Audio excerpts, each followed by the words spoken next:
Hi everyone, আমি ঋতুপ্রিয়া আর আমার চ্যানেলে ছোট্ট একটি মিনি ব্লগে আপনাদের জানাই অনেক অনেক ওয়েলকাম। সকাল এখন বাজে ওই 9:30 মতো। অভিজিৎ অফিসের জন্য বেরিয়ে গেছে আর আমি বসে পড়েছি এক কাপ কফি এবং এক কৌটো বিস্কুট নিয়ে। চা, কফি, বিস্কুটের প্রতি ভালোবাসা আমার কিন্তু ছোট থেকেই। বাইরেটাতে দেখুন আজকে কি সুন্দর রোদ্দুর উঠেছে। এই সময়টিতে আমাদের ব্যালকনিতে ভীষণ সুন্দর রোদ্দুর পড়ে।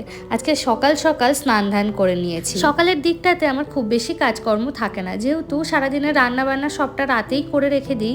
সকাল থেকে বিকেল অবধি এক কথায় বলা যেতে পারে ওটা হচ্ছে আমার মি টাইম। এই সময় আমি আমার নিজের ছোটোখাটো কাজগুলো করি, এছাড়াও সংসারের টুকটাক কাজগুলো যেগুলো আমি একটু করে এগিয়ে রাখি।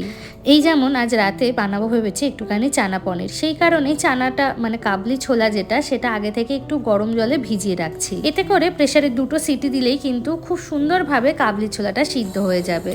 জার্মানির মতো আমেরিকার বাড়িতেও কিন্তু আমাদের প্রত্যেকটি কলের সাথে ঠান্ডা এবং গরম দুটো জলেরই ব্যবস্থা আছে। এদিক থেকে একদিকে ভালোই হয়, আমাকে আর আলাদা করে জল গরম করতে হয় না। এখান থেকে জল নিয়েই ডিরেক্ট আমি যে কোনো কিছু ভিজিয়ে দিতে পারি। এছাড়াও শীতকালে তো এখানকার কলের জলে মোটে হাতই দেওয়া যায় না, হাত একদম আপনার কামড়ে ধরবে। সেই কারণেই এখানে ঠান্ডা এবং গরম দুরকম জলেরই ব্যবস্থা থাকে।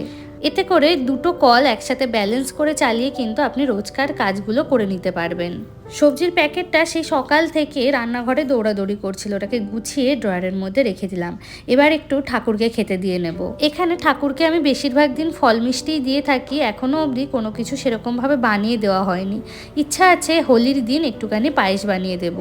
এখানে অনেক ইন্ডিয়ান থাকলেও সেরকমভাবে আমার এখনও কারোর সাথে পরিচয় হয়নি, এবং পরিচয় হলেও তারা থাকে আমাদের বাড়ির থেকে অনেকটা দূরে। ইচ্ছা ছিল যে হোলিটা এবার ভালোভাবে সেলিব্রেট করব, বাট সেরকমভাবে কোথাও হোলি হচ্ছে বা হোলি আয়োজন করা হয়েছে সেরকম কোনো খোঁজ খবর পাইনি, যার কারণে মনে হয় না এবার হোলিটাতে আর রং গায়ে মাখা হবে বলে।